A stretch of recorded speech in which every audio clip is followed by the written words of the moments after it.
semuanya, kami dari Sektor 13 yang beranggotakan saya sendiri yaitu Anissa Rizky Larasati dan teman di sebelah saya. Perkenalkan, nama saya Fania Marsyandika Izati. Perkenalkan, nama saya Diana Zila Septiani. Perkenalkan, nama saya Gracia Temuran.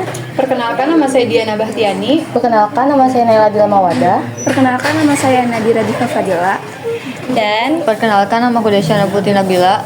Aku Jaya Nur Aini. Aku Rika Pelia. Perkenalkan, nama aku Putri Eka Fitri Ae. Dan aku Ahmad Syadili. Aku Olga Pangestu. dalam kesempatan kali ini kami ingin mewawancarai Teh Rupai. Halo Teh Rupai. Halo. Bagaimana kabar Teteh? Alhamdulillah, luar biasa loh. Oke, sebelumnya terima kasih untuk Teh Rupai yang udah mau kita wawancarai malam hari ini. Oke, boleh dimulai dari pertanyaan pertama. Dari Teh Nadira. Gimana sih cara Teteh menyeimbangkan antara kegiatan organisasi dan akademik?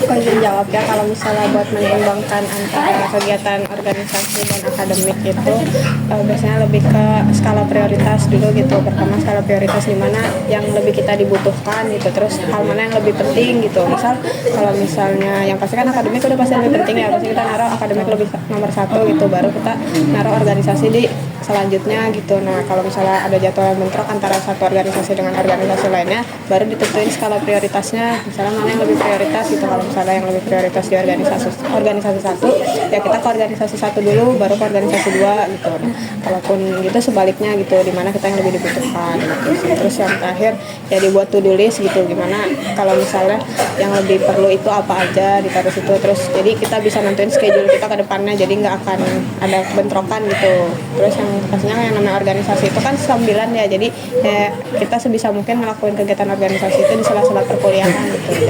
Jangan pas lagi ada perkuliahan kita malah ngelakuin kegiatan organisasi. Berarti diprioritasin dulu mana yang penting dulu ya Teh ya. Tuh. Lanjut ke pertanyaan keduanya dari Teh Naila.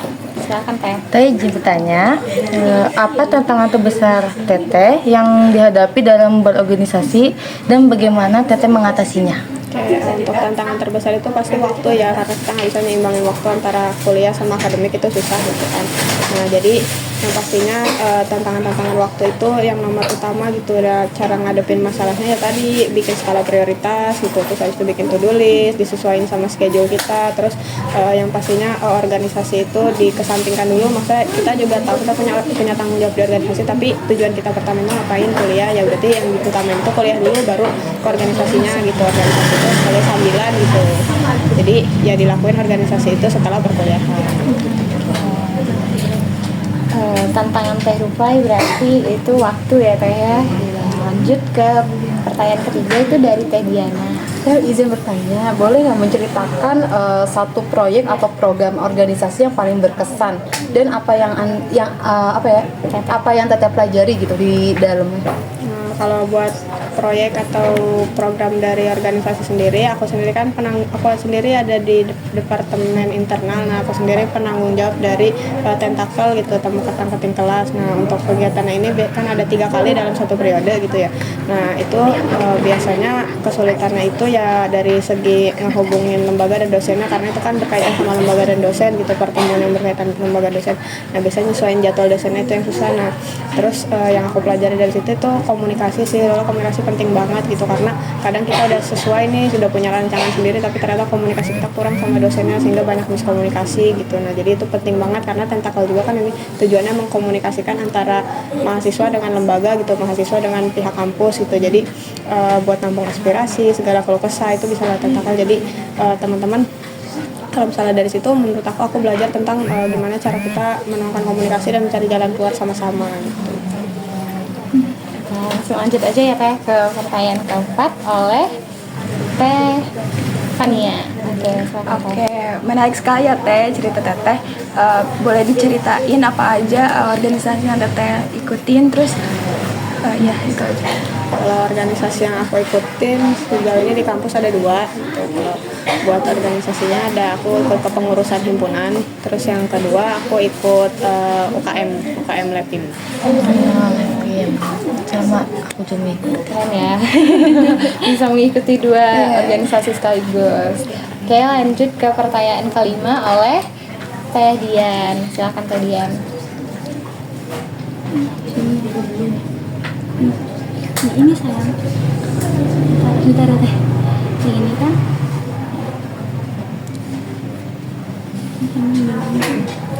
Maaf Teh, izin bertanya. Kalau menurut Teteh itu apa kekurangan atau hal yang perlu diperbaiki dari organisasi yang Teteh ikuti? Mungkin kalau untuk organisasi yang sekarang aku ikuti, yang pastinya komunikasinya lebih tingkatin lagi karena masih ada beberapa miskom gitu.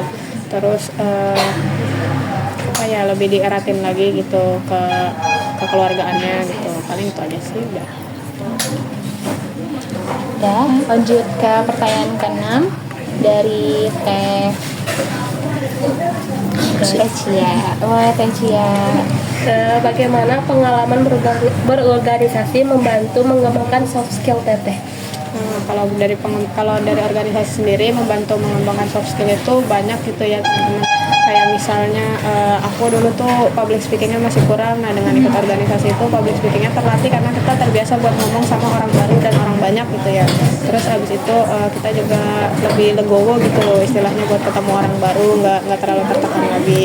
Terus jadi lebih adaptif, terus membuka relasi juga gitu. Terus aku juga jadi lebih berani gitu tampil di depan umum gitu. Terus abis itu meningkatkan apalagi ya rasa tanggung jawab juga gitu. Terus abis itu manajemen waktu tadi yang penting tuh kan, benar-benar dengan ikut organisasi ini kita bisa lebih pintar gitu mengatur-ngatur waktu kita gitu. Oke, lanjut aja ke pertanyaan selanjutnya ya Teh ya. Oke, boleh Teh Desiana buat dipersiapkan pertanyaannya. Teteh izin bertanya, apa saran Teteh buat mahasiswa baru yang pengen aktif organisasi cuma khawatir sama dampaknya ke nilai akademiknya gitu? Nah, yang pertama ikut organisasi itu dilihat dari segi kebutuhan kita dulu. Kita mau ikut organisasi itu untuk apa gitu. Nah, kalau misalnya untuk ngembangin soft skill, cari organisasi yang bisa buat ngebantu ngembangin soft skill kalian gitu. Nah, terus kalau misalnya itu selanjutnya disesuaikan lagi sama perkuliahan gitu ya. Istilahnya manajemen waktu itu kan punya masing-masing ya. Jadi di manage masing-masing mungkin gitu.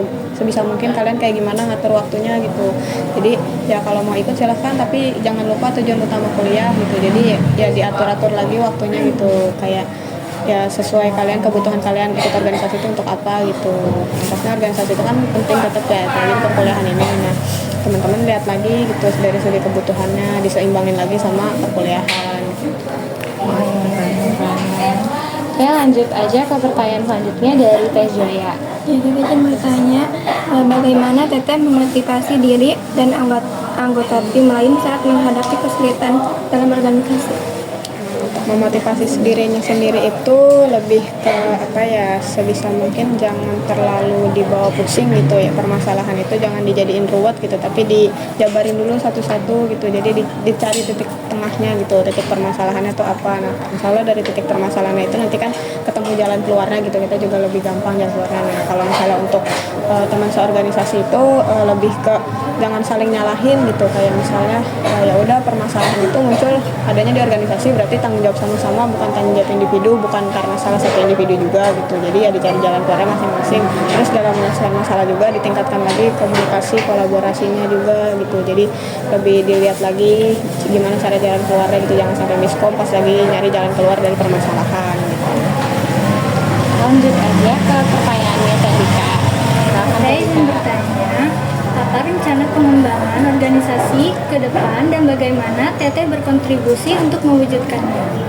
Untuk rencana pengembangan ke depan ya pastinya organisasi ini harus berjalan secara progresif gitu, berkembang setiap periodenya, setiap kedepannya gitu, selalu mengevaluasi permasalahan sebelumnya gitu ya. Kalau bisa ditambah lagi agenda-agenda dan program kerjanya gitu, terus disaring lagi hal-hal yang sekiranya kemarinnya bermasalah gitu. Jadi dilihat lagi, yang pasti ningkatin evaluasi dulu, baru melakukan perubahan dari evaluasi itu sendiri gitu.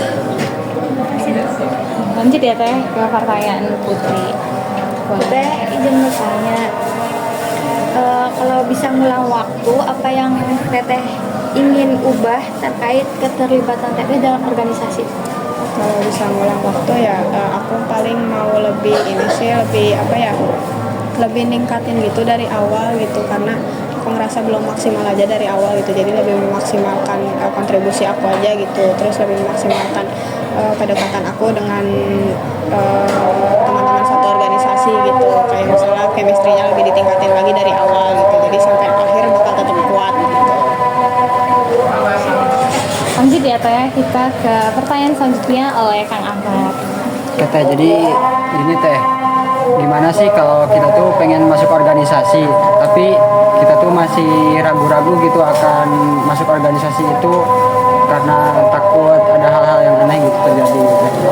Yang pastinya pertama sebelum teman-teman ikut sesuatu gitu, nggak cuma organisasi, segala hal itu pasti butuh research dari awal ya teman-teman. Jadi dicari tahu dulu gitu awalnya gimana, kenapa, apa organisasi itu untuk apa, terus abis itu organisasi ini berdiri di bidang apa, terus apa aja yang pernah dijalanin sama organisasi ini, terus dilihat juga orang-orang di dalam organisasi ini kayak gimana, terus abis itu kira-kira organisasi ini tuh benar-benar organisasi yang emang bisa membantu teman-teman atau cuma sekedar ya udah organisasi kumpul-kumpul gitu. Terus abis itu dilihat juga organisasi ini teman-teman tuh butuh untuk apa gitu, pastiin organisasi itu sesuai sama yang teman-teman perlukan gitu, baik dari teman-teman butuh buat apa sama teman-teman bisa nyesuaiin sama sih kesibukan teman-teman ini gitu. Jadi kan seimbang gitu, nggak bakal sulit juga gitu. Jadi ya istilahnya di research dari awal gitu teman-teman, gimana mau masuk organisasi itu, latar belakang organisasi ini tuh kayak gimana gitu. Jadi nggak sembarangan masuk.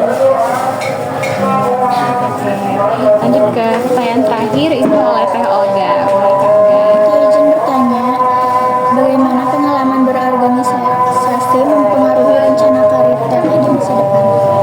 Untuk mempengaruhi rencana karir sendiri, mungkin kalau misalnya ikut organisasi itu kita lebih terarah gitu, lebih terbuka, terus abis itu kita juga jadi lebih punya relasi yang lebih luas gitu kan. Jadi seenggaknya kita lebih tahu gitu arah ke depannya gimana, terus teman-teman juga bisa saling sharing-sharing gitu sama teman-teman dalam organisasinya gitu, kira-kira ke depannya tuh harus kayak gimana, terus apa output dari organisasi ini. Pasti kan dari organisasi itu kita dapat output ya, dapat apa yang kita mau gitu, benefitnya tuh apa gitu. Nah itu tuh berpengaruh kemana nanti sama peluang karir kita gitu. Nah misalnya kayak teman-teman sekarang join di PGSD gitu, ada organisasi apa dalam PGSD gitu. Nanti teman-teman tuh bisa tahu gitu dari si PGSD, dari organisasi yang ada di PGSD ini, teman-teman bisa tahu ntar ke depannya tuh bisa buat apa aja dari PGSD ini gitu. Terus abis itu bisa sharing-sharing juga kayak dari organisasi ini benefitnya apa aja yang ngaruh sama ke karir kita ke depannya gitu. Itu sih dah.